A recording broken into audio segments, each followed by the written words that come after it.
أعوذ بالله من الشيطان الرجيم. بسم الله الرحمن الرحيم. والفجر وليال عشر والشفع والوتر والليل إذا يسر هل في ذلك قسم لذي هجر ألم تر كيف فعل ربك بعاد إرم ذات العماد التي لم يخلق مثلها في البلاد وثمود الذين جابوا الصخر بالواد وفرعون ذي الأوتاد الذين طغوا في البلاد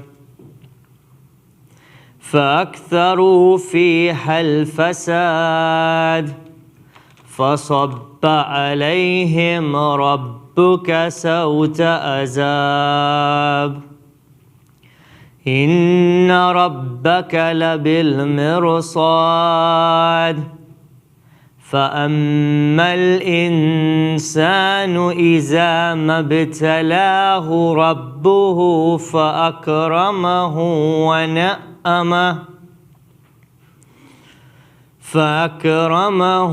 ونعمه فيقول ربي أكرمن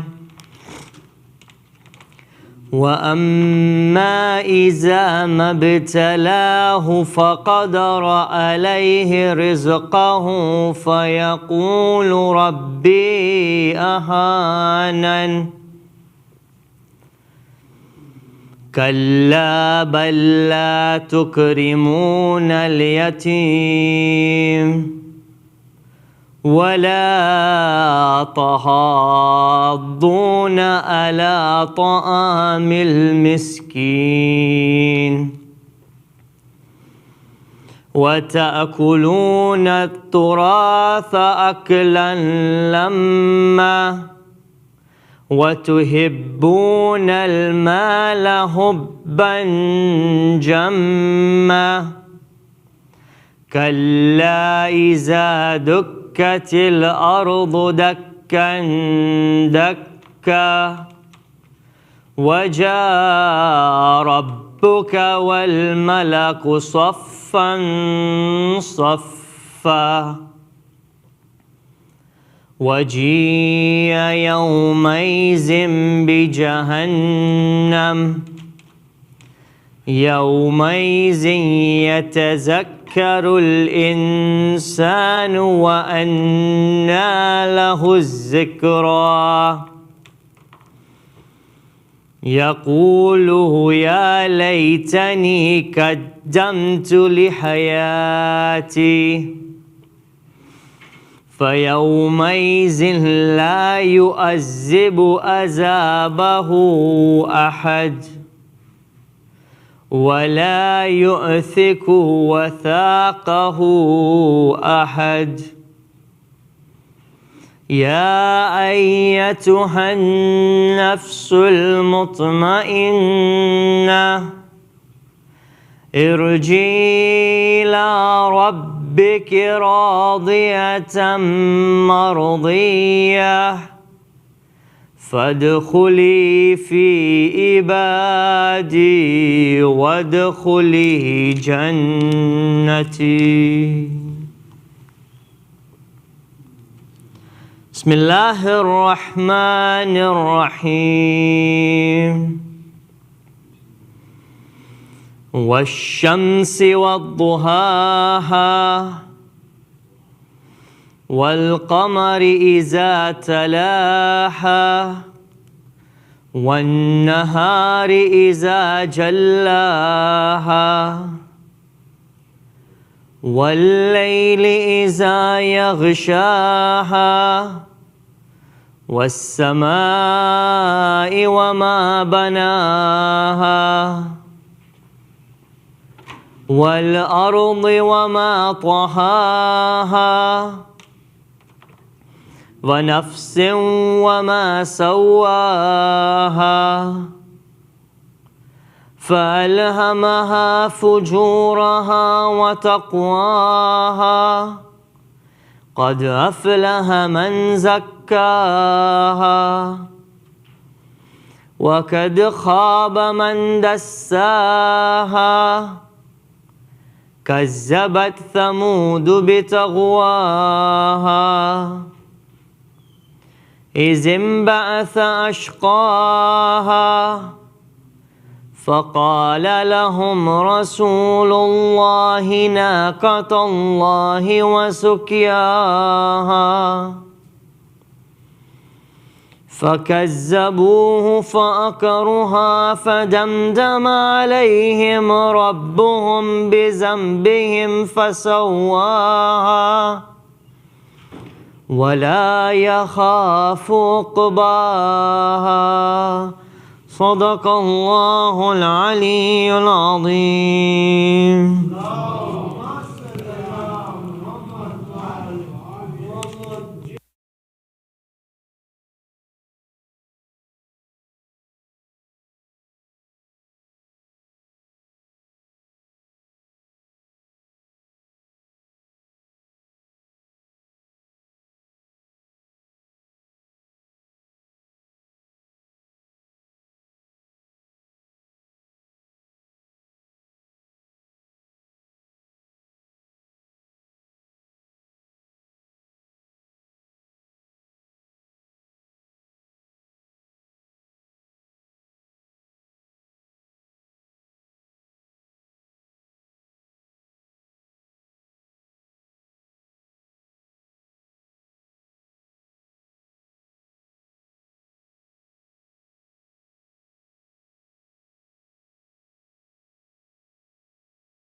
أعوذ بالله من الشيطان اللعين الرجيم.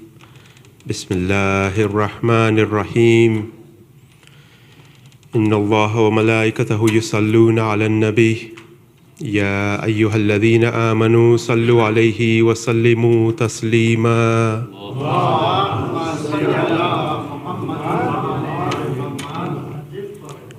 الله أكبر الله أكبر الله أكبر الله أكبر.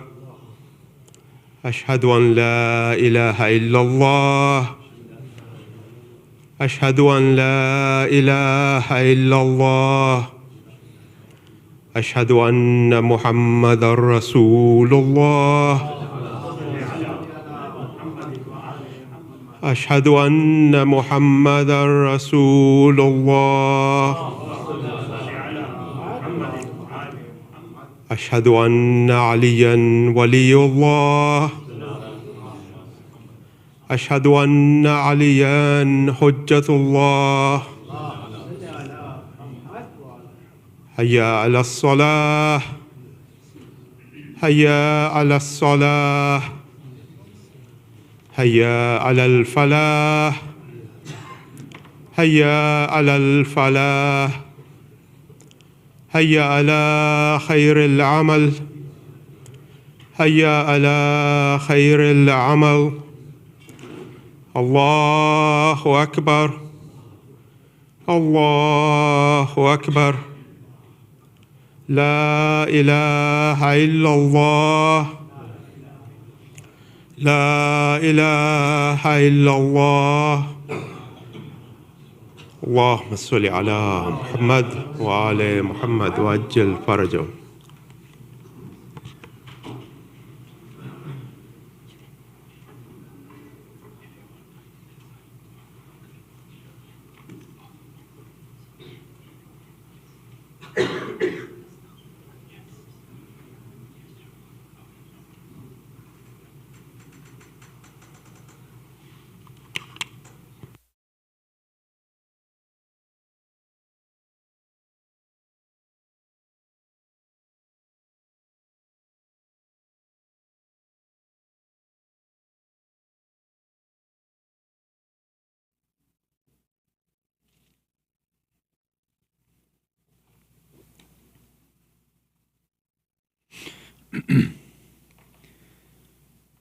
أعوذ بالله السميع العليم من الشيطان اللعين الرجيم. بسم الله الرحمن الرحيم. الله أكبر الله أكبر. أشهد أن لا إله إلا الله. أشهد أن لا إله إلا الله. أشهد أن محمد رسول الله صلى الله عليه وآله وسلم. أشهد أن محمد رسول الله صلى الله عليه وآله وسلم وأن عليا ولي الله عليه الصلاة والسلام.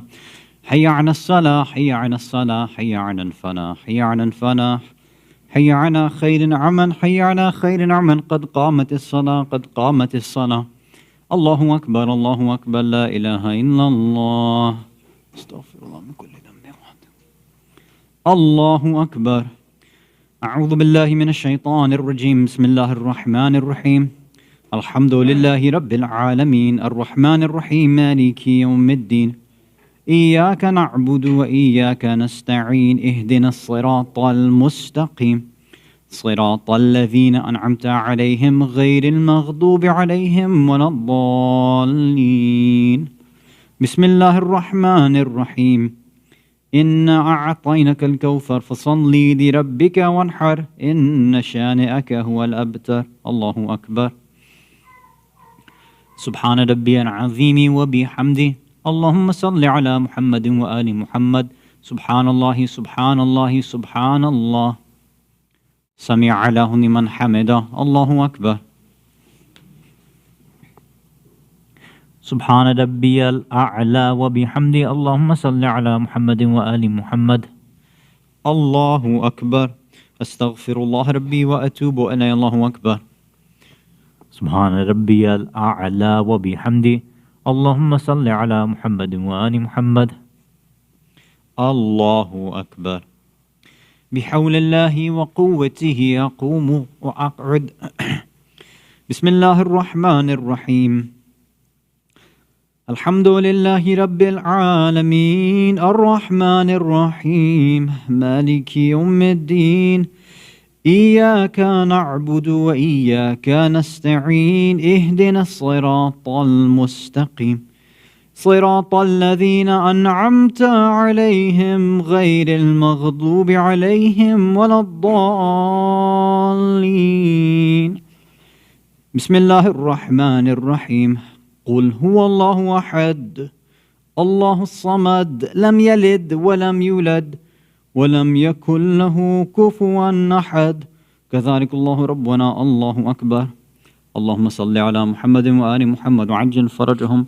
ربنا فاغفر لنا ذنوبنا وكفر عنا سيئاتنا وتوفنا مع الأبرار. اللهم صل على محمد وآل محمد وعجل فرجهم. الله أكبر. سبحان ربي العظيم وبحمدي. اللهم صل على محمد وآل محمد. سمع له لمن حمد. الله أكبر. سبحان ربي الأعلى وبحمده. اللهم صل على محمد وآل محمد. الله أكبر. أستغفر الله ربي وأتوب إليه. الله أكبر. سبحان ربي الأعلى وبحمده. اللهم صل على محمد وآل محمد. الله أكبر. الحمد لله. أشهد أن لا إله إلا الله وحده لا شريك له وأشهد أن محمدا عبده ورسوله. اللهم صل على محمد وآل محمد. بحول الله وقوته أقوم وأقعد. سبحان الله والحمد لله ولا إله إلا الله. سبحان الله والحمد لله ولا إله إلا الله. سبحان الله والحمد لله ولا إله إلا الله. استغفر الله ربي وأتوب إليه. الله أكبر. سبحان ربي العظيم وبحمده. اللهم صل على محمد وآل محمد وعجل فرجهم. سمع له لمن حمد. الله أكبر. سبحان ربي الأعلى وبحمده. اللهم صل على محمد وآل محمد. الله أكبر. استغفر الله ربي وأتوب إليه. الله أكبر. سبحان الله سبحان الله سبحان الله سبحان ربي الأعلى وبحمده. اللهم صل على محمد وآل محمد وعجل فرجهم. يا لطيف ارحم عبدك الضعيف. الله أكبر. بسم الله وبالله والحمد لله. أشهد أن لا إله إلا الله وحده لا شريك له وأشهد أن محمدا عبده ورسوله. اللهم صل على محمد وآل محمد. السلام عليك أيها النبي ورحمة الله وبركاته. السلام علينا وعلى عباد الله الصالحين. السلام عليكم ورحمة الله وبركاته. الله أكبر الله أكبر الله أكبر. لا إله إلا الله. بسم الله الرحمن الرحيم. إن الله وملائكته يصلون على النبي يا أيها الذين آمنوا صلوا عليه وسلموا تسليما.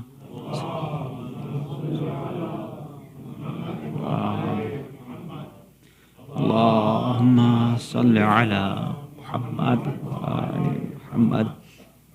اللهم صل على محمد وآل محمد وعجل فرجهم.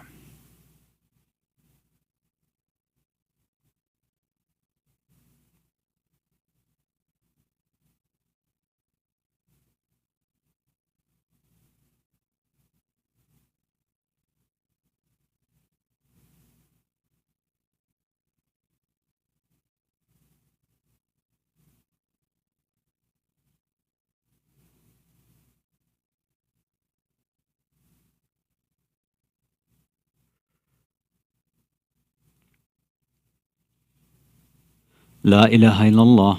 أعوذ بالله من الشيطان الرجيم. بسم الله الرحمن الرحيم.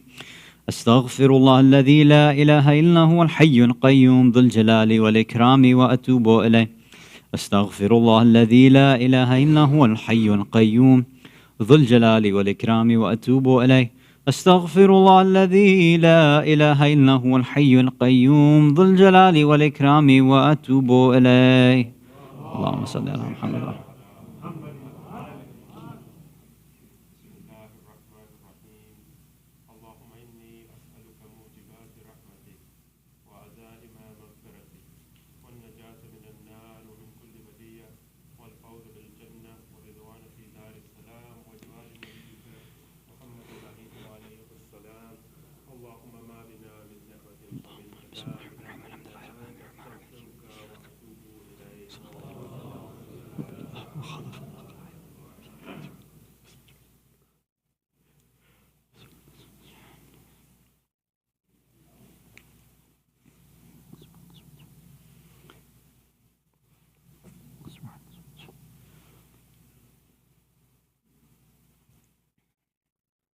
بسم الله الرحمن الرحيم. الحمد لله رب العالمين الرحمن الرحيم مالك نعبد وإياك نستعين اهدنا الصراط المستقيم صراط الذين أنعمت عليهم غير المغضوب عليهم ولا الضالين. بسم الله الرحمن الرحيم. وعند المفاتح الغيب لا يعلم بل الله ما تسقط من ورقة إلا يعلم حبة في الظلمات الأرض ولا رب.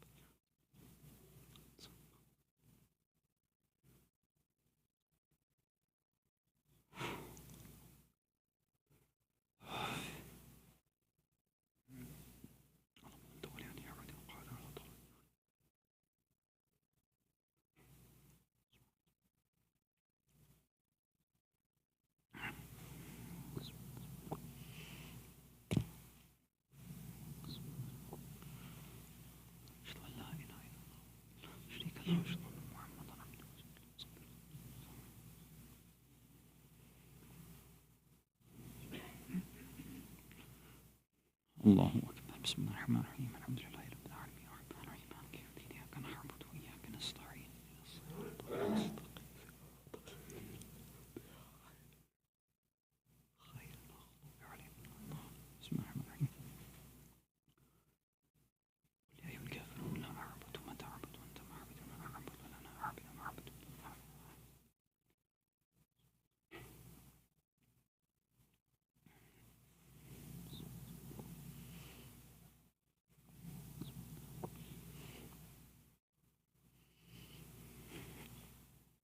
بسم الله الرحمن الرحيم. الحمد لله رب العالمين نستعين اهدنا الصراط المستقيم. بسم الله الرحمن الرحيم. قل هو الله أحد الله الصمد.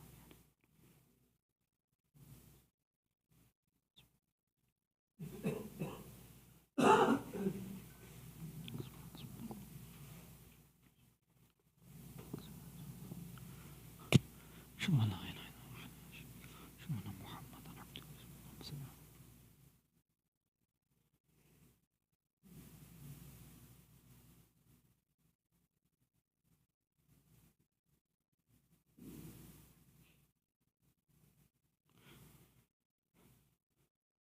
أعوذ بالله السميع العليم من الشيطان اللعين الرجيم. بسم الله الرحمن الرحيم.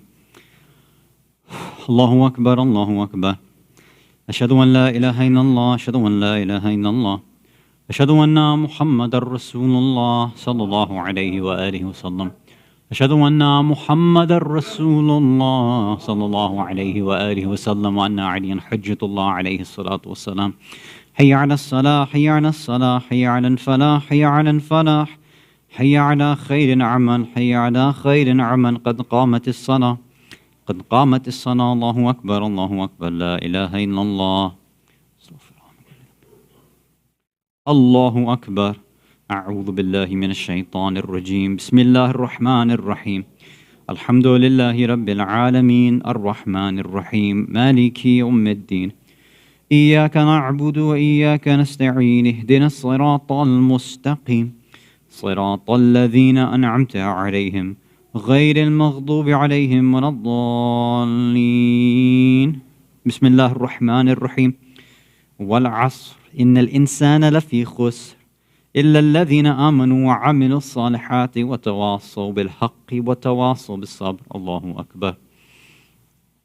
سبحان ربي العظيم وبحمده. اللهم صل على محمد وآل محمد. سمع الله لمن حمد. الله أكبر. سبحان ربي الأعلى وبحمده. اللهم صل على محمد وآل محمد. الله أكبر أستغفر الله ربي وأتوب إليه الله أكبر. سبحان ربي الأعلى وبحمده اللهم صل على محمد وآل محمد. الله أكبر. بحول الله وقوته أقوم وأقعد. بسم الله الرحمن الرحيم. الحمد لله رب العالمين الرحمن الرحيم مالك يوم الدين إياك نعبد وإياك نستعين اهدنا الصراط المستقيم صراط الذين أنعمت عليهم غير المغضوب عليهم ولا الضالين. بسم الله الرحمن الرحيم. قل هو الله أحد الله الصمد لم يلد ولم يولد ولم يكن له كفوا أحد. كذلك الله ربنا الله أكبر. اللهم صل على محمد وآل محمد وعجل فرجهم. يا الله يا رحمن يا رحيم يا مقلب القلوب ثبت قلوبنا على دينك. اللهم صل على محمد وآل محمد وعجل فرجهم. الله أكبر. سبحان ربي العظيم وبحمده اللهم صل على محمد وآل محمد. سمع له لمن حمده. الله أكبر. سبحان ربي الأعلى وبحمده اللهم صل على محمد وآل محمد. الله أكبر. أستغفر الله ربي وأتوب إليه. الله أكبر. سبحان ربي الأعلى وبحمده اللهم صل على محمد وآل محمد. الله أكبر. الحمد لله كما هو أهله. أشهد أن لا إله إلا الله وحده لا شريك له وأشهد أن محمدا عبده ورسوله. اللهم صل على محمد وآل محمد. بحول الله وقوته أقوم وأقعد. سبحان الله والحمد لله ولا إله إلا الله. سبحان الله والحمد لله ولا إله إلا الله. سبحان الله. استغفر الله ربي وأتوب إليه. الله أكبر. سبحان ربي العظيم وبحمده اللهم صل على محمد وآل محمد. سمع على لمن حمد. الله أكبر. سبحان ربي الأعلى وبحمده اللهم صل على محمد وآل محمد. الله أكبر. أستغفر الله ربي وأتوب إليه. الله أكبر. سبحان ربي الأعلى وبحمده اللهم صل على محمد وآل محمد. الله أكبر. بحول الله وقوته أقوم وأقعد. سبحان الله والحمد لله ولا إله إلا الله. سبحان الله. سبحان الله والحمد لله ولا إله إلا الله. استغفر الله ربي وأتوب. الله أكبر. سبحان ربي العظيم وبحمده اللهم صل على محمد وآل محمد وعجل فرجهم. سمع له لمن حمد. الله أكبر. سبحان ربي الأعلى وبحمده اللهم صل على محمد وآل محمد. الله أكبر. استغفر الله ربي وأتوب إليه. الله أكبر. سبحان الله سبحان الله سبحان الله سبحان ربي الأعلى وبحمده اللهم صل على محمد وآل محمد وعجل فرجهم. اللهم ارزقنا شفاعة الحسين يوم الورود وزيارة الحسين إلى يوم القيامة. الله أكبر. بسم الله وبالله والحمد لله. أشهد أن لا إله إلا الله وحده لا شريك له وأشهد أن محمدا عبده ورسوله. اللهم صل على محمد وآل محمد. السلام عليك أيها النبي ورحمة الله وبركاته. السلام علينا وعلى عباد الله الصالحين. السلام عليكم ورحمة الله وبركاته. الله أكبر. الله أكبر. الله أكبر. لا إله إلا الله. بسم الله الرحمن الرحيم. إن الله وملائكته يصلون على النبي يا أيها الذين آمنوا صلوا عليه وسلموا تسليما.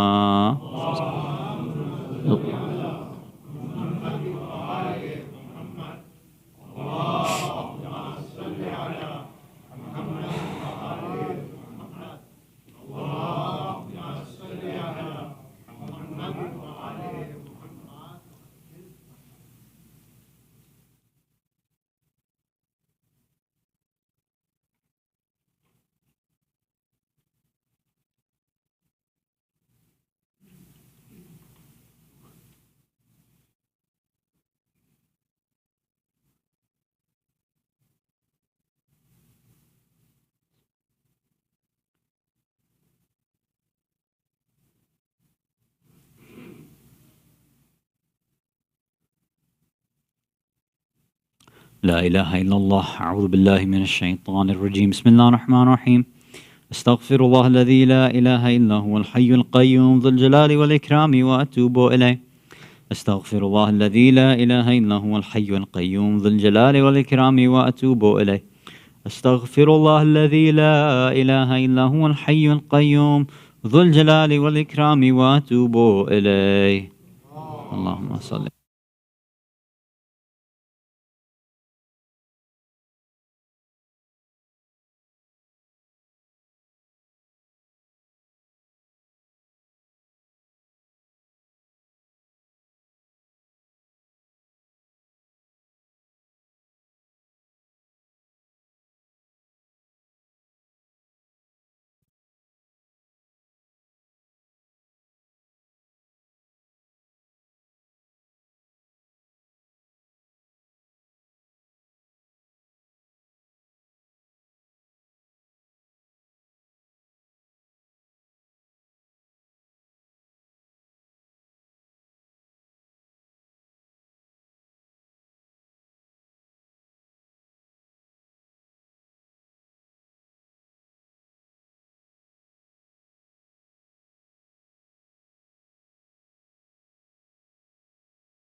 बर मोहम्मद वाले मोहम्मद सलावत।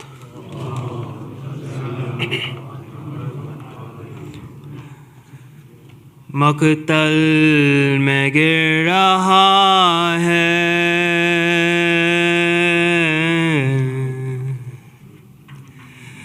मकतल में गिर रहा है,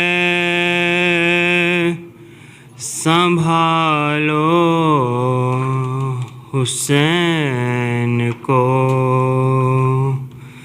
या फातिमा रिदा में میں چھپا لو حسین کو،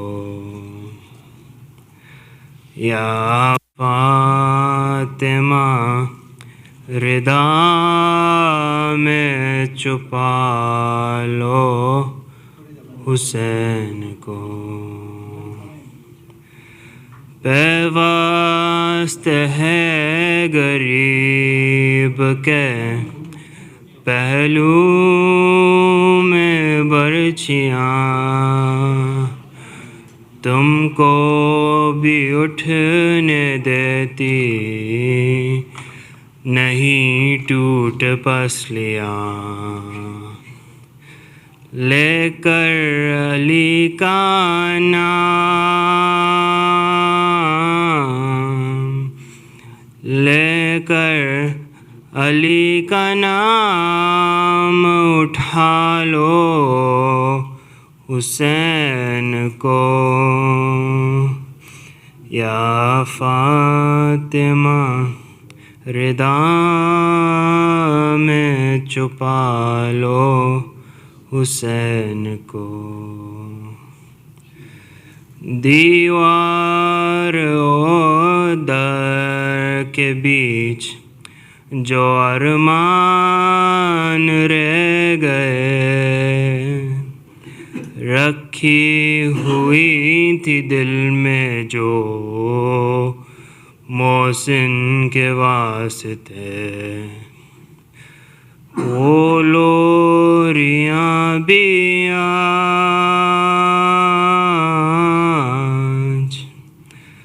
وہ لوریاں بھی آج سنا لو حسین کو،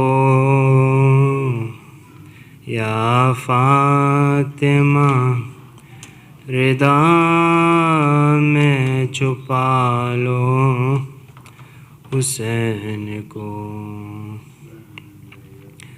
16 پہر کی پیاس ہے اور ہے لبوں پہ دم، دے کر غریب بیٹے کو عباس کی قسم، پانی اگر ملے،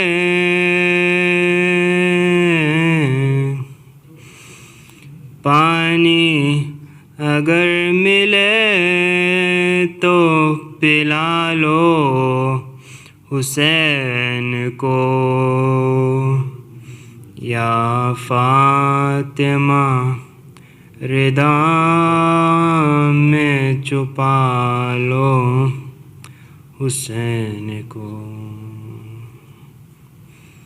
حیدر تڑپ رہے ہیں پیمبر ہے بے قرار، تم کیسے سن رہی ہو صدائے یہ بار بار، ایک شور ہے زمین،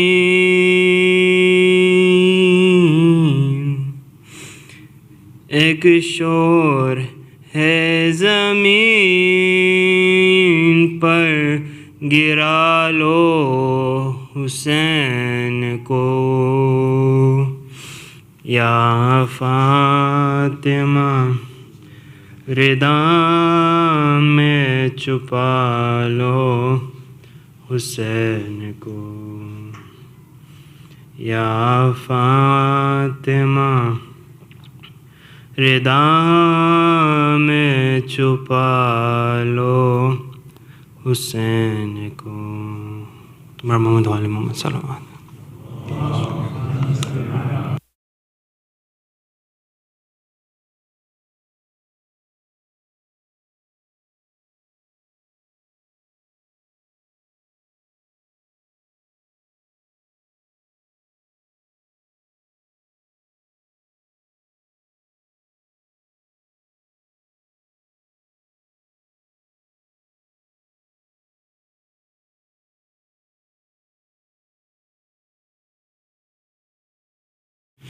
Bismillahir Rahmanir Rahim. Sayyid Hasan, Rizvi, respected elders, dearest brothers and sisters in Iman, Assalamu alaikum, Jamia wa rahmatullahi wa barakatuh.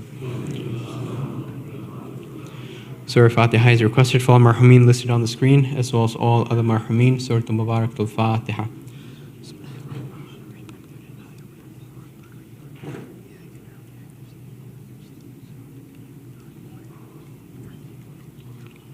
Dua Shifa Maris is requested for all those in need here and elsewhere, as well as those listed on the screen. Let us recite together. Bismillahir Rahmanir Rahim. Amma yujibu al-mustarra idha da'ahu wa yakhshifu as-su'. Amma yujibu al-mustarra idha da'ahu wa yakhshifu as-su'.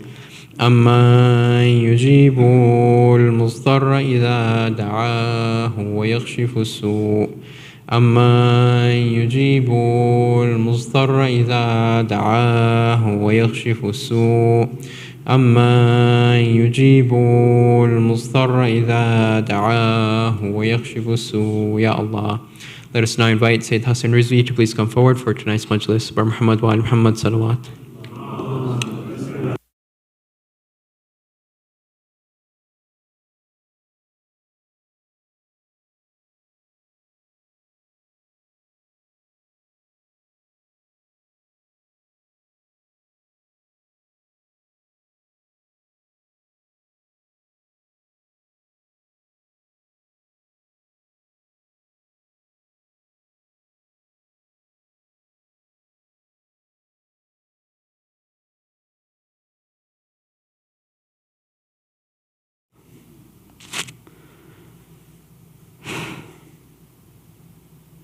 أعوذ بالله السميع العليم من الشيطان اللعين الرجيم. بسم الله الرحمن الرحيم وبه نستعين.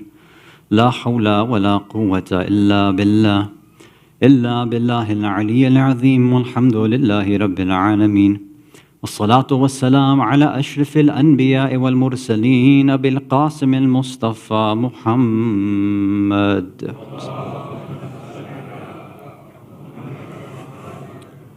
ثم الصلاة والسلام والتحية والإكرام على أهل بيته الطيبين الطاهرين المعصومين المظلومين، ولعنة الله على أعدائهم أجمعين من الأولين والآخرين إلى قيام يوم الدين. أما بعد، صلوات على محمد وآل محمد. Mu'mineen, mu'minat, brothers and sisters in Islam and Iman, Assalamu alaikum wa rahmatullahi wa barakatuh. On Thursday, we began a new series, or the series that we want to, inshallah, continue for these few sessions in Muharram and Safar, and going through some of the other khutbahs that were delivered in Kufa. All right, we had gone through two of them in previous years, so we wanted to go through now the khutbah of Kulthum bint Ali that was also given in Kufa. And we talked a little bit about possibly who is this Kulthum. We are going to go with the assumption that this is the Kulthum, meaning one of the four children of Amir al-Mu'mineen Ali ibn Abi Talib alayhi salatu wassalam. Allahumma salli ala Muhammad wa whose mother is Fatima al-Zahra, Sayyidat al-Nisa al-Alameen alayhi salatu wassalam. Allahumma salli ala Muhammad wa Again, the history of the children of the Aimma, the names, again, there's a lot of similarities. It's a bit tricky to figure out exactly who. We're going with that opinion because I think I don't want to get lost into details. So we went through the text of the khutbah, and we noticed that very short yet very, very powerful. She began with a few basic lines addressing the Kufans, mentioning to them what they had done wrong, right off the bat, giving two short ayat or parts of ayat of the Quran, and then ending with these powerful verses of poetry, right, that she just composed. So he said in just these few lines, she was able to basically, at the end of the hadith, it says, the narrator, the Rawi says that the people were, screaming, wailing, and crying. Men were pulling their beard. Women, amongst their own selves, were uncovering their hair and ripping their hair out. It was, people became very emotional because of this. So we wanted to examine a bit what exactly was said in this. Why is it so short as compared to the other khutbahs and sermons and speeches that were given in Kufa? And what were some basic, let's say, guidelines behind the scenes that maybe we can learn from in terms of how she delivered her speech and khutbah in Kufa. So the first point that we'd like to open up and talk about for tonight is this idea, which in Farsi is known as mukhatab shinasi. In other words, knowing your audience, knowing your mukhatab, who you're talking to. For anybody who's a khatib, who's giving a speech, it's unwise for them to simply just say, I have a bunch of things to say on my mind, I have a bunch of ideas, I have information, I'm just going to present it any way that I want. I'm going to say it whether you like it or not, whether you understand it or not. That's an unwise way of approaching a speech or a lecture or a discussion or presentation. Any wise, seasoned, experienced speaker or lecturer, regardless of whether it's religiously oriented or otherwise, they know that I have to speak according to the audience. So what we are going to look at tonight is what are some of the principles, again, more of the deeper philosophical principles of how and why certain things are chosen and why there are differences in the first place in the ways that different people speak, how we hear lectures, etc., etc. Salawat ala Muhammad wa ala Muhammad.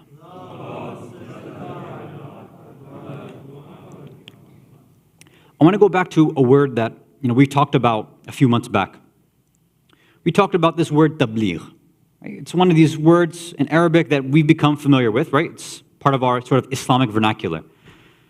Tabligh, right? We usually think about it as somebody going out for tabligh, who's coming for tabligh, when do they travel for tabligh? Propagation is a very literal translation, right? They're going out for speaking. A person who performs tabligh is called a muballigh, right? Somebody who's performing tabligh. If you remember, we looked at the sort of basic root meaning of tabligh, right? It's coming from balagh or balagha, which just means to reach something.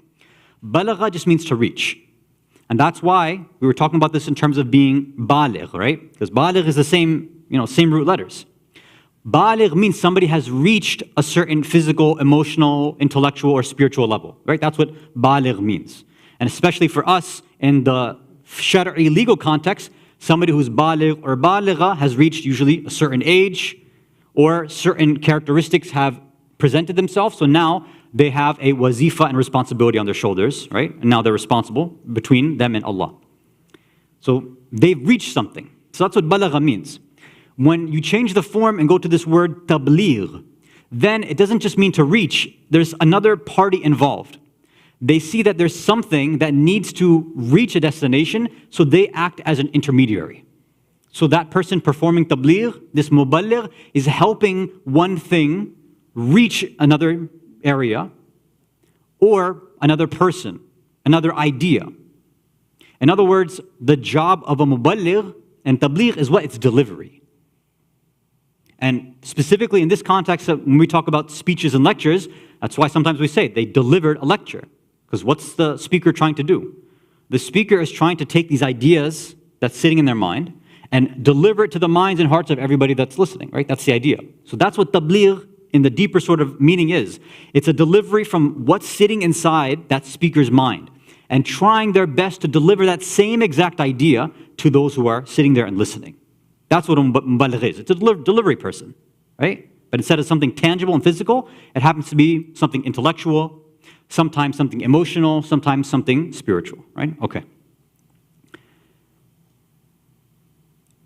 One of the commentators describes this idea like this, that in terms of, especially when we're thinking about the speeches here given in Kufa, or just in general, any sort of Islamic speech or religiously oriented speech, what exactly is the speaker attempting to do?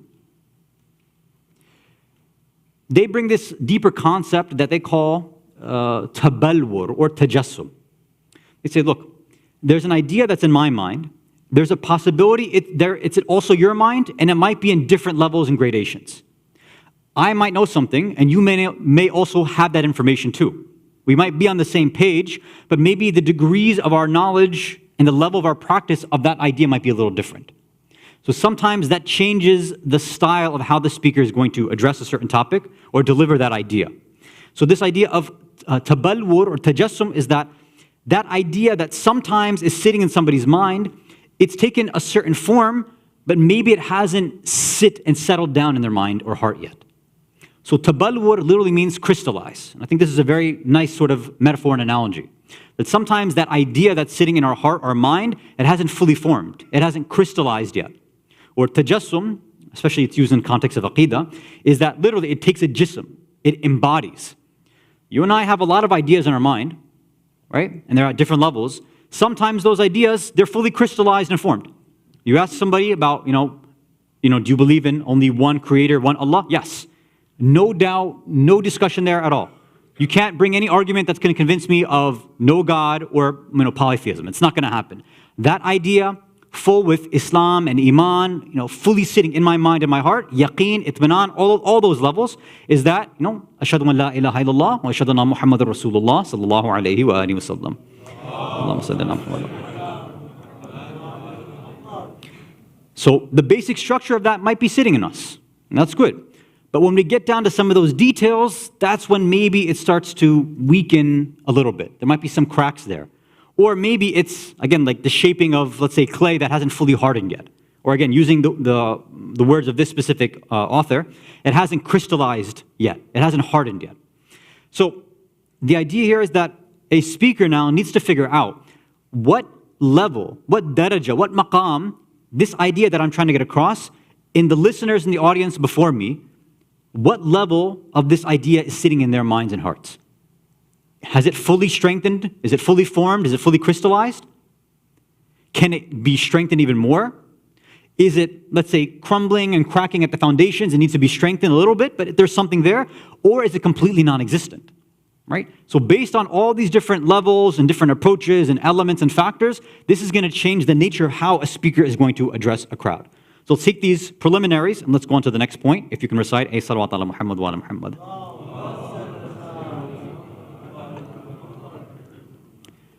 When an idea is within the mind of a speaker, but it does not exist, or they assume that it doesn't exist in the listener, in the audience, then this sort of delivering information, we can call it tabligh, but it's a specific type of tabligh. Usually we call this ta'aleem, education.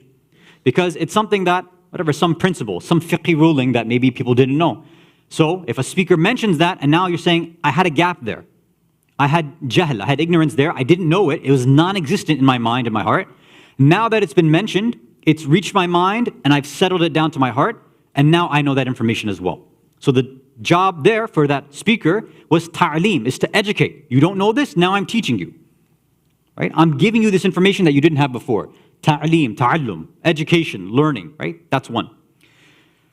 So that's one type of level that might exist in the audience. Normally though, especially when we're talking about the mimbar, we're talking about majalis or religious gatherings, education, it's not every speaker's, let's say, main idea. And it's also not every listener's sort of main reason for why they attend as well too. Some might come and say, yes, I want to learn something and walk away with something new. But others say, no, I've got the basic idea about Islam, I have my iman, I understand my aqidah, I know the history, I have basic stuff there. I just need some guidance here and there, I need some reminders, I need some akhlaqi points, things like that. So for that type of listener, and there's a few different levels here, within their mind and heart, they're like, I've got some form that's already there, it just needs to be strengthened a little bit. Or maybe it's there and I forgot about it, and the speaker, I expect them to remind me about it, right? So it's not that the idea doesn't exist, it exists in their mind and heart. I've got it, but maybe it slipped my mind, right? Maybe I was in ghafla, maybe I forgot.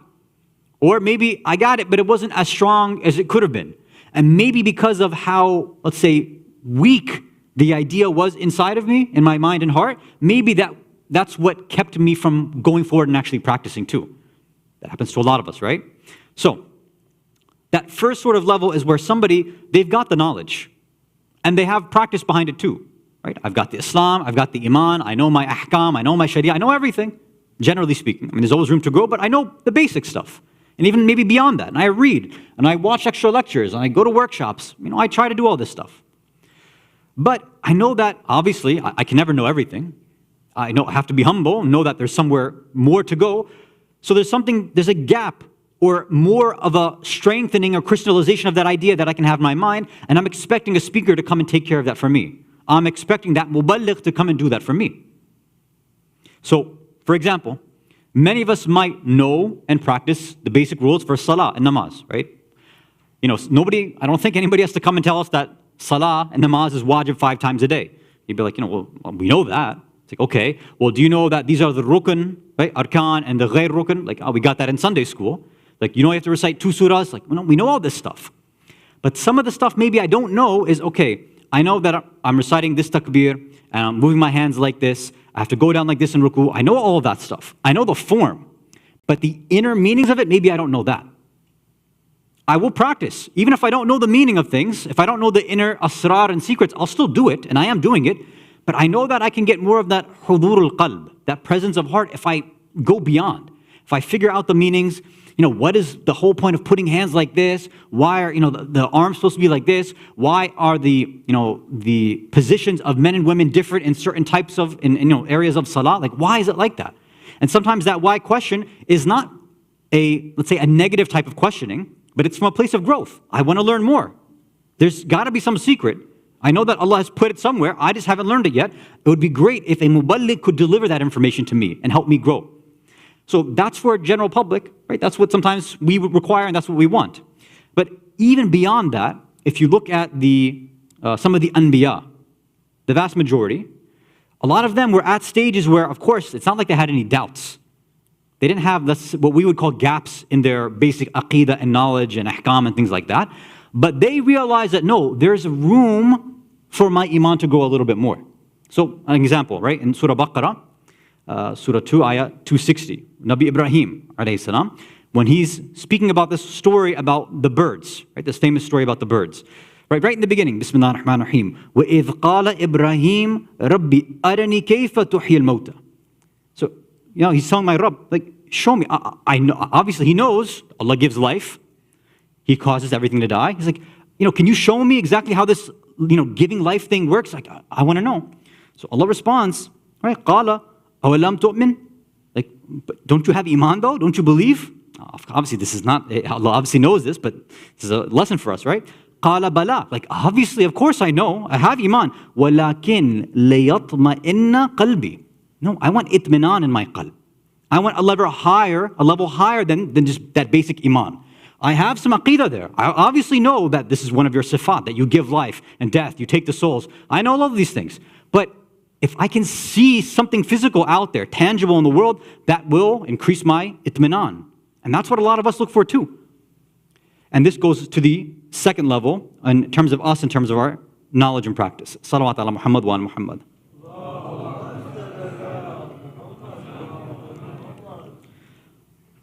Sometimes it's not the fact that we have the information and that it's sitting in our hearts and things like that and we're trying to grow. No, sometimes we've got bits and pieces that we've heard here and there. Sometimes, I've got some basic information, but because it's not solidified, again, it hasn't fully crystallized, it's there, but there's some holes, some parts that are breaking and cracking, some parts that are shaky. That messes with my practice a little bit. Like, I could be doing better. I know I should be doing this properly, but there's something missing. Think about the vast majority of the ahkam and rules in Islam that people, they will practice here and there, but sometimes it becomes very difficult. There's clear and obvious examples, I'd say, right? Like hijab for both men and women in that sense, right? Whether it's the physical hijab of covering everything except for the face and hands, right? That's one. Men will talk about, okay, well, why the beard? I don't understand it. They'll talk about why these specific rules about gender segregation and, why can't we just, talk to one another and joke, like, why all this stuff? Or they'll ask about music, right? Okay, I get it. Like, I understand that there's all these ideas about music and, okay, I get it. There's some ayat of the Quran that talk about this and there's rulings, but, sometimes I'm just listening to it and it doesn't bother me. It doesn't harm me, so I don't understand. What's the problem here? Or, again, another famous one, people ask about gambling a lot, right? Different types of things, whether it's, if you're muqallid of Idol Sistani at least, chess, backgammon, stuff like that. Like, why can't I just play without gambling? I don't understand the issue with that. Right? What's the issue? Or even with, let's say, normal games. If it's just a friendly game between my friends and I, we're not going to fight each other. We're just playing, poker, like quarters or dollars. It's not a big deal. Nobody's going to fight each other over this. So sometimes, again, our mind and our heart kind of fight with each other. A part of us wants to say, no, I want to follow these rules. Like, I know they're coming from Allah, and the other part's like, yeah, but they don't really make that much sense. It seems a little shaky there. And this is where sometimes different forms and different types of speakers will come, different styles of speeches will come, and they'll affect people differently. So let me give some examples. One type is where in the first group that was ta'aleem, that was education. Somebody learning something new or seeing something that they haven't seen before, right? Even for anbiya. One type is called tadhakkur. Tadhakkur coming from dhikr, meaning فَذَكِّرْ إِن نَفَعَتِ ذِكْرَ, which is mentioned over and over and over again in the Quran. Look, Allah's saying that sometimes people just need reminders, gentle little reminders, that yeah, for example, things like alcohol and gambling. I don't get it, one drink, what's the big deal? A little gambling, what's the problem? Allah says, look, right, I'm not going to quote the ayat again, you guys are familiar with it. Allah says, I'm not denying that there's some good there. He says, look, there is some good in wine. There is some good in gambling. He doesn't reject it outright. He doesn't say it's pure evil. He said there is some good. He's like, and there's also evil and bad there too. He's like, but what you don't recognize is that the bad, the su, the evil, the shar, the detrimental effect outweighs the good. You can't see that, but I can. That's why I sent you prophets and imams in the first place, so that the things that you couldn't figure out, the gap that you have in your knowledge, the weakness that you have, the shakiness that you have, I brought these people to come and do that dhikr for you, to do tadhakkur and remind you about this stuff, because we'll forget. We do nisyan, that's what human beings do. We get affected by people from the outside, peer pressure, nowadays social media, other people whose iman is shaky, they come and affect us. Right? So these things happen. Allah says, no problem, I'll give you these constant reminders. And if you are striving and you're pushing yourself forward, then these kind of reminders are enough to say, you know what, just send me the ruling one more time, or can you just explain it to me again? And then after that, you're like, okay, I got it, now I'm done with it, right? Salawat ala Muhammad wa ala Muhammad.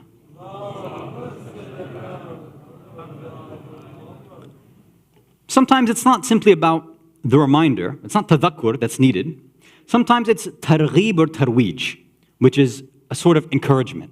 That, some people are like, I know I should wake up for Fajr, I know I can't make it qada, but I just get tired sometimes and I oversleep and I just don't set my alarm or I snooze it, whatever. Sometimes people just need encouragement, like, no, you can wake up. Even if it means 5-10 minutes before sunrise, just set your alarm really quick, just do the wajib parts of wudu, the wajib parts of namaz, skip adhan, iqamah, just get it done so at least you don't get stuck in a gunah and Marsiya, right? Just do that at least. If you can get into the habit of that, then wake up a bit earlier, you can add a bit more mustahabat on, little by little. Don't start dumping, this full-fledged elite 200% mustahabat namaz if you're not ready for something like that, right? Mustahabat, in the words of the Ahlul Bayt, are for those who have taken care of their fara'id, their wajibat. If that is settled for you, okay, go beyond. Go to level 2, 3, 4, 10,000, whatever you want. But if I'm struggling with the basics of just waking up on time, of just doing the wajibat, then we'll stick with the wajibat then. That's Allah said. I made it very simple, very basic for you for a reason. I didn't want to put haraj and darar and difficulty here. So I made these things very, very simple. I gave you a range of timing where you can perform it. Is it best right at the beginning? Yes, it is. Will I still accept it if it happens at the end and you have excuses? Okay, sure. Is it better if you wake up early with namaz al-shab and the nafila and then do your fajr with adhan and iqamah and longer ruku and sujood and longer surahs? Of course it's better. But not everybody's ready for that. But sometimes what we need is just a little bit of encouragement and a reminder that, hey, the ahkam has been made simple. Here's a bit of encouragement for you, right? The Ahlul Bayt have advised people like this too. So this is possible. Don't think that this is impossible. Don't let that shaitani despair get to me where it pushes me away from even doing the wajibat. Right? Salawat ala Muhammad wa ala Muhammad.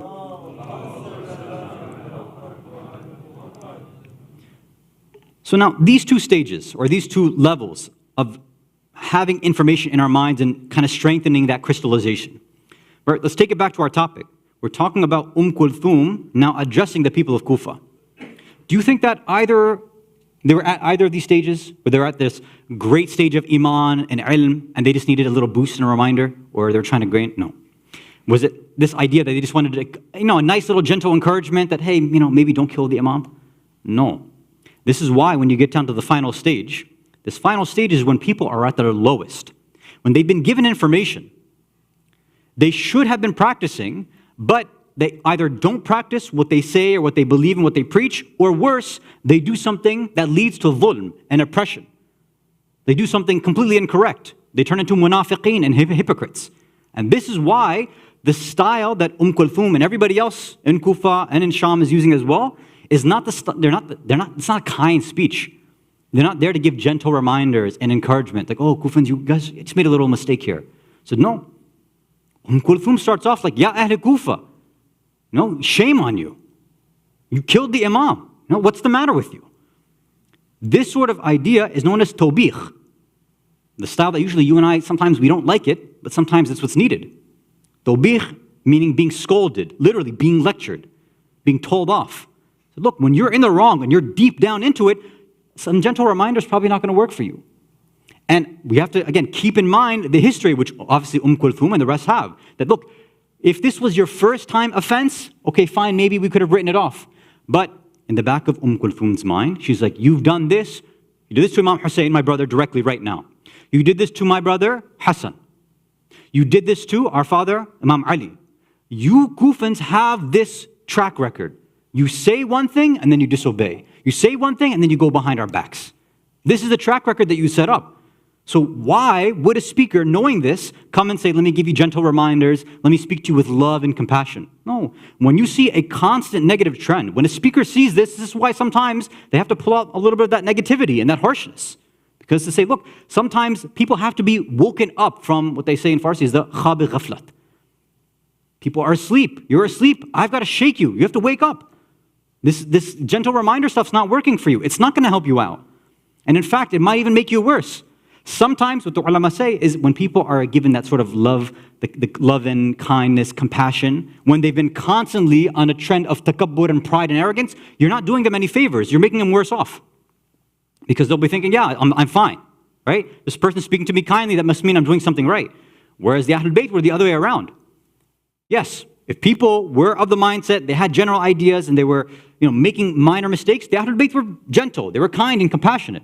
But for people like this, for those who made these serious errors, you see the Ahlul Bayt didn't mince their words at all. Neither Fatima bint al-Hussein as-Sughra, neither Zainab, neither Imam Sajjad, neither Kulthum. Every single one of them tore into the hearts of the people of Kufa. Salawat ala Muhammad wa ala Muhammad. So the idea that they had in their mind that the people who knew who the Ahlul Bayt were, this was the people of Kufa. Imam Ali was amongst them. Imam Hasan was amongst them. They knew who the Ahlul Bayt were. Now, again, let's make sure we understand too. We've talked about this before, but we have to take this misconception out of our mind that the people of Kufa were all Shias, right? That's a misconception. That's not the case at all. The vast majority were not what we would call Shias, right? So don't let people bring up that idea, say, oh, it's the Shias who killed and disobeyed the Imam. No, the vast majority were just sort of your very confused sort of average Muslims, but everybody knew the status of the Ahlul Bayt, especially the people of Kufa. Everybody knew this. They knew Husseinu minni wa ana min Hussein. They knew all these riwayat. So these things were in their mind. They knew that it was haram to disobey an Imam. They knew the status. So this wasn't something that was misunderstood to them. But going back to this analogy, this idea they had was so weak. What Kulthum now needs to do is to say, look, I need to crystallize this idea in your mind like that, the quickest way possible. These gentle, baby step reminders are not going to work. They didn't work before. You've disobeyed our fathers, our brothers, Muslim ibn Aqil, you abandoned him. So the time for compassion and kindness is gone now. Right? We are reeling from the worst calamity that's happened in the Islamic, empire and history so far. So this is not a time for just, these sort of gentle reminders. So this tawbih that she and others are using is there to reprimand them, to wake them up, say, look, there's no games being played anymore. You need to understand the severity, the shiddah of these sins that you have engaged in. And the way that we know that this sort of system did work is that this was, we say, a muqaddamah. This prepared the people of Kufa for two things. According to some, that she had spoken before Bibi Zainab and Imam Sajjad. If that's the case, then that means that her short speech now makes sense.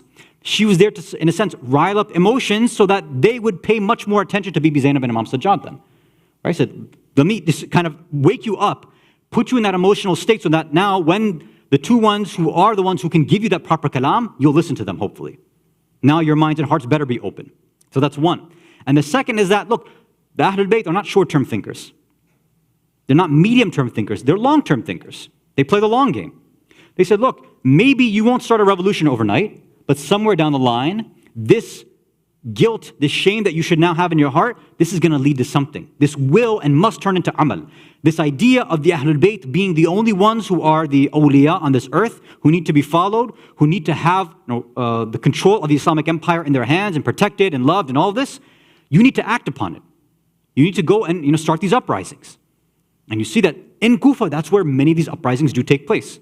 Last year we talked about Abdullah ibn Afif, one of the first ones, who stood up right in front of Ibn Ziyad, la'anatullah alayh. We move forward. Same people of Kufa support the Tawabin. Same people of Kufa are supporting Mukhtar. Later on, Zayd ibn Ali. Right? So all of these movements are what? It's left over, it's remnants from the fact that they were being woken up by the Ahlul Bayt whilst they were speaking to them in Kufa. Salawat ala Muhammad wa ala Muhammad.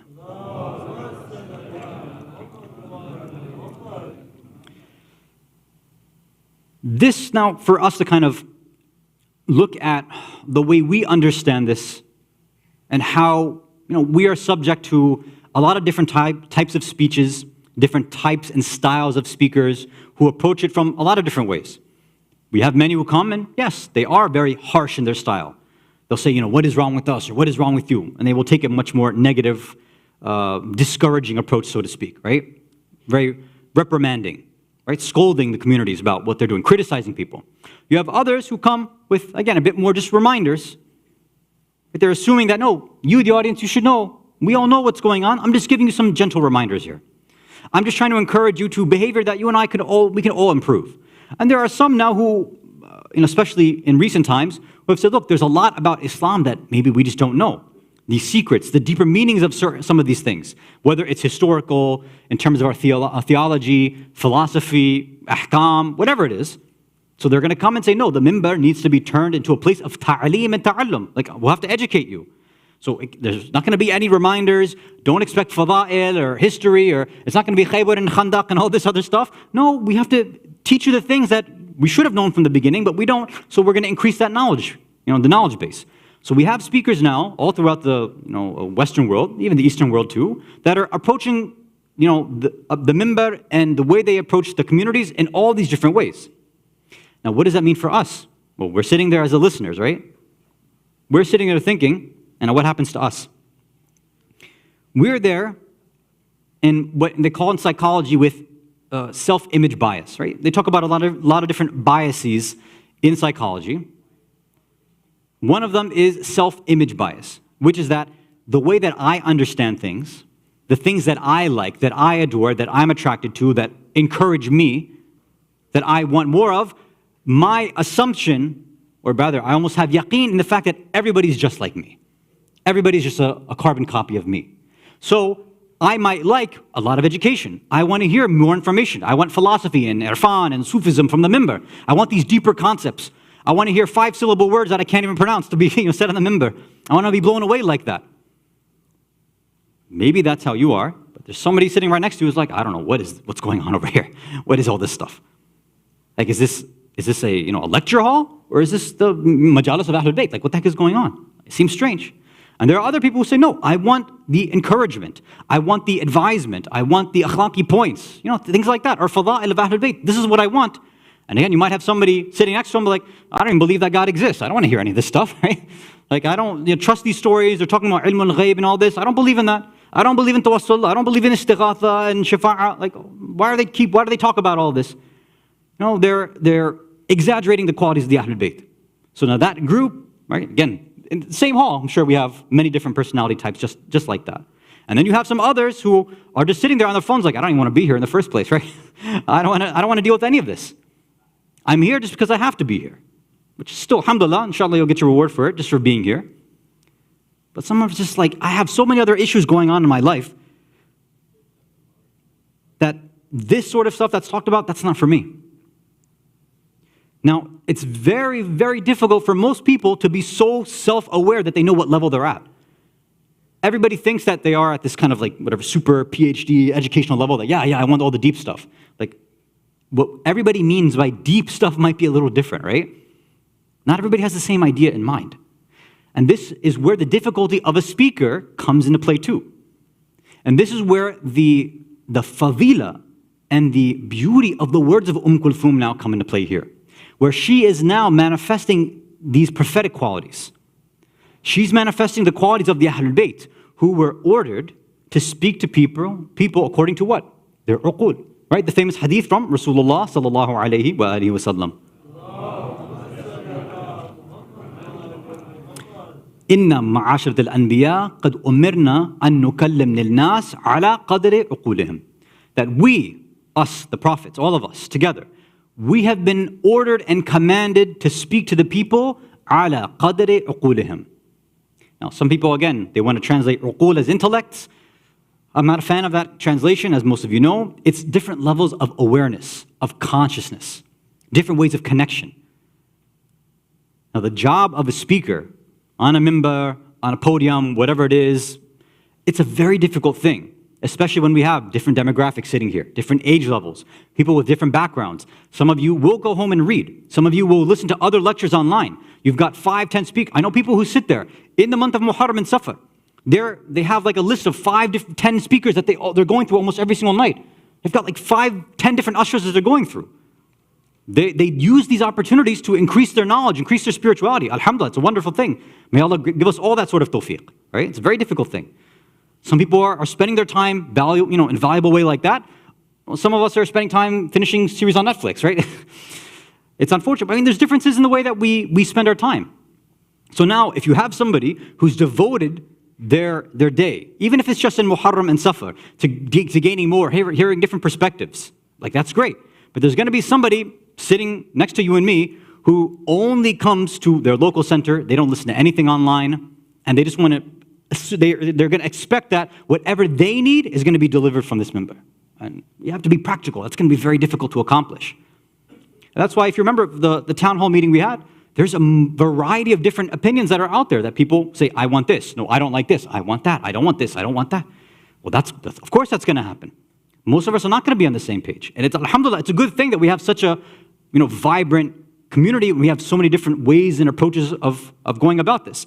We have to try to find some sort of least common denominator, right? And that's sort of the nature of having a minbar monologue like this, right? And people say, let's change things up a little bit. There's a little bit of hesitancy and skepticism. Why? Because if this model has been working for so long for so many individuals, why would you change something that's not broken yet? If it's not broken, don't fix it. It's been working for many a community for generations and generations. Now, if somebody wants a workshop, they want a class, they want a dialogue, they want a debate, whatever it is, okay, let's set it up, put in the effort, let's set that up, but let's do it without stepping on other people's toes. Those whose aql and uqul wants to be made and reminded or encouraged from a traditional sort of format, we don't want to do a disservice to them and do any dhulm to them. So we say, look, how can I get what I need and grow in my iman and my spirituality without bothering and dismissing somebody else's as well too, right? And that takes a lot of humility. It's a very, very difficult thing to do. But you see, somebody like Kulthum is able to deliver that. She sees what is there in the hearts of the people of Kufa. She knows their history. She knows what wakes them up. And she knows the ghafla and the slumber that they've been in. And she says, these are the words I'm going to use to pierce through their hearts. And that's why you see that one of the first things that happens, right? There is a person who was doing plastering work inside of the palace of Ibn Ziyad. And this is somebody who had obviously some affinity towards the Ahlul Bayt. And he heard this commotion outside. He heard this ruckus, something was going on outside. And some other worker, some other person had come into the room. They said this was a supervisor or manager. And he asked the supervisor, what's happening outside? What's going on? He said, the enemies of Islam, na'udhu billah, the enemies of our Amir, yani Yazid, the enemies of Ubaydullah bin Ziyad, they have been killed, and their women and children have been captured, and now they're being paraded in the streets. So this worker inside of the palace, he hears this, and he has to control his reaction, because he's inside the palace of Ibn Ziyad. So he waits. Once the supervisor leaves, he begins slapping his face profusely. He begins crying. He says, this is what's happening to the Ahlul Bayt. He comes outside and he sees people standing outside. He sees women, men gathered looking at this scene.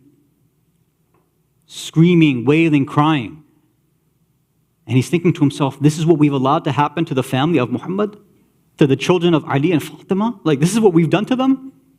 And he sees that men and women are coming, and they're seeing that there's these little children in tattered, ripped clothes. They're being paraded around as if they were slaves. And that there were people coming, and they were giving them food, they were giving them drinks. And Kulthum comes and awakens the hearts and lets people, reminds them of who they are and says, Inna sadaqa haramun alayna. Why are you giving us this sadaqah? Don't you know who we are? This sadaqah is not allowed for this family. Did you forget who we are? She takes the food and drink away from the kids. And this is not how you treat us. To remind this people of Kufa that this is the family that you have affected.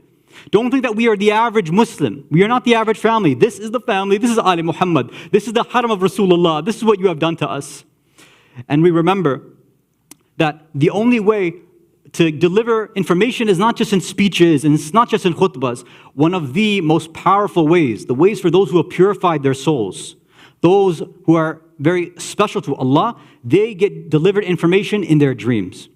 And we remember that when Imam Hussein was leaving and he was doing his wada, his final salam and his khudafis to his grandfather, when he went to Masjid al-Nabawi, and he went down in sujood, and they say he fell asleep, and there he has this dream, and he sees Rasulullah, and Rasulullah is weeping and crying and telling him, Ya Hussein, Ya Bunayya, I see your future, I know what's going to happen to you, I see that you'll be roaming around in blood and dirt and dust, and you'll be killed thirsty.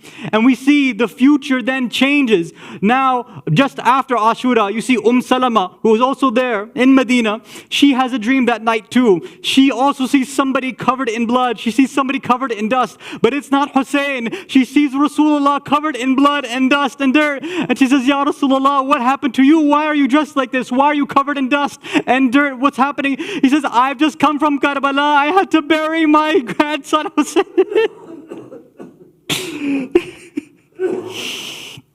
على لعنة الله يا قوم الظالمين وسيعلم الذين ظلموا أي منقلب ينقلبون إنا لله وإنا إليه راجعون رضا بقضائه وتسليما لأمره. ماتم حسين.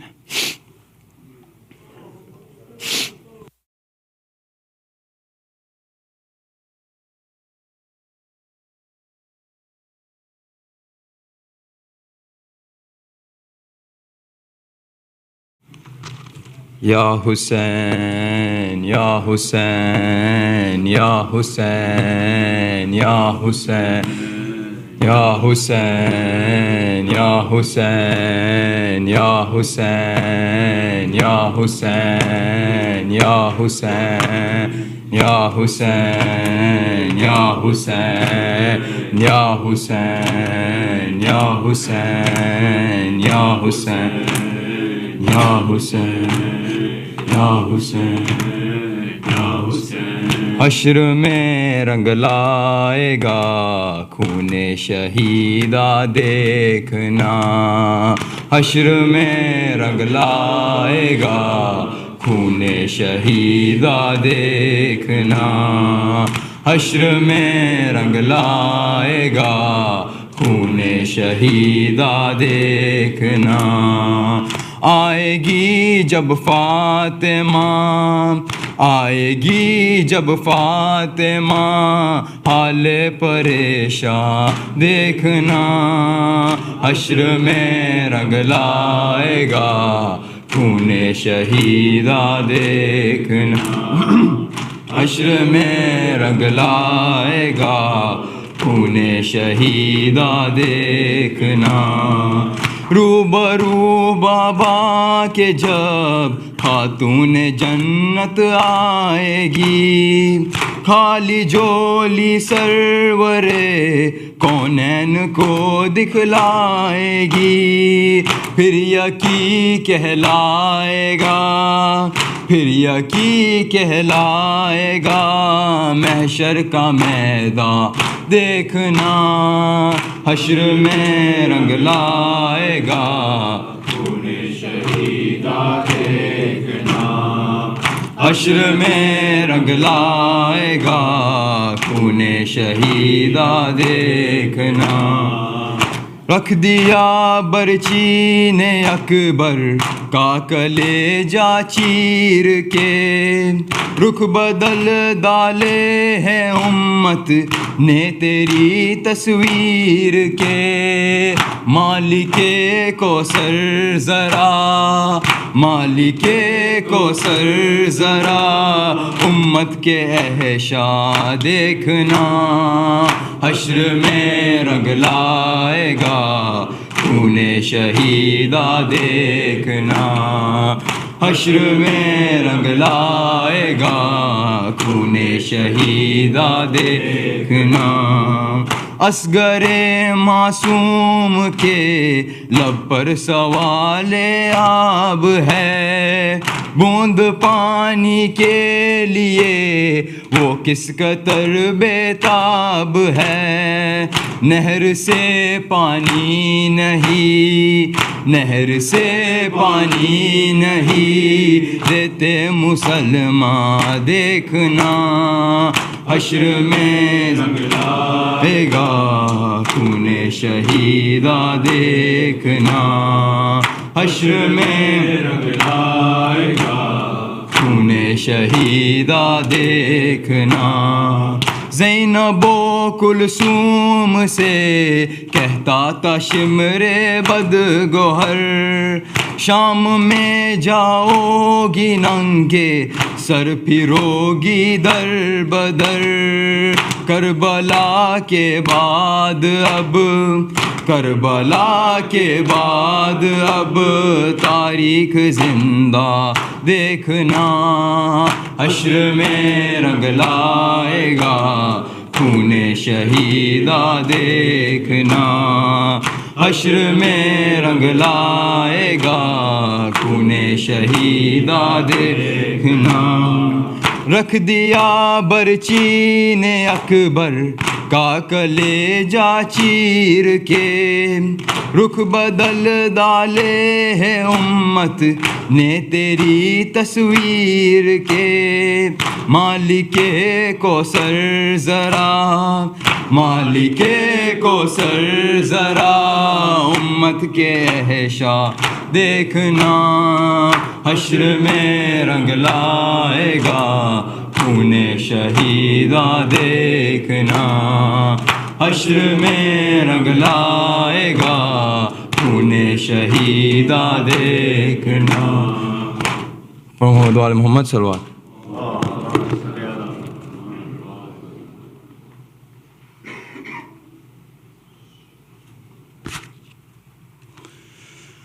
السلام علیک یا رسول اللہ، السلام علیک یا امیر المؤمنین، السلام علیک یا فاطمۃ الزہراء سیدۃ النساء العالمین، السلام علیک یا حسن المجتبی، السلام علی الحسین وعلی علی ابن الحسین وعلی اولاد الحسین وعلی اصحاب الحسین جمیعا ورحمۃ اللہ وبرکاتہ۔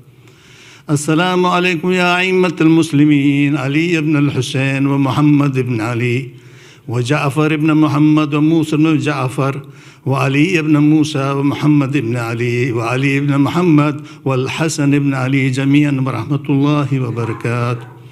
السلام علیک یا مولانا یا صاحب الزمان، السلام علیک یا خلیفۃ الرحمن، السلام علیک یا شریک القرآن، السلام علیک یا امام الانس والجان، اجر اللہ تعالی فرجک وسہر اللہ مخرجک وظہورک ورحمۃ اللہ وبرکاتہ۔ اللہم کن لولیک الحجۃ ابن الحسن صلواتک علیہ وعلی آبائہ فی هذه الساعة وفي كل ساعة وليا وحافظا وقاعدا وناصرا ودليلا وعينا حتى تسكنه أرضك طوعا وتمتعه فيها طويلا برحمتك يا أرحم الراحمين۔